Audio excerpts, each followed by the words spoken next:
Hello students, welcome to Beacon House Schooling Uninterrupted. Dear students, today we will be learning the letter sounds I, H and M. Can you tell me the sound of this letter? Yes, this is the letter having sound I, inky and ink pot. This is the letter sound H, pot.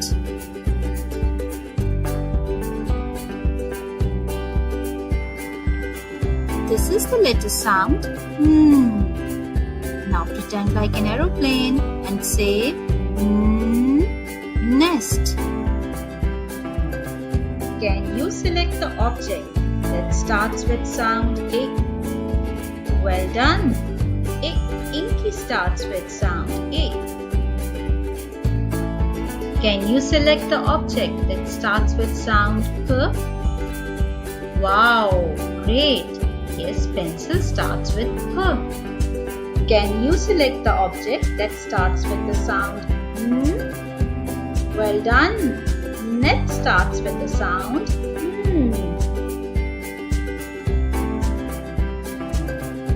Let's blend these sounds to create three-letter word. H, I, H, N, pen. Okay students, keep practicing these letter sounds. We will meet you again in another lesson. Till then, Allah Hafiz.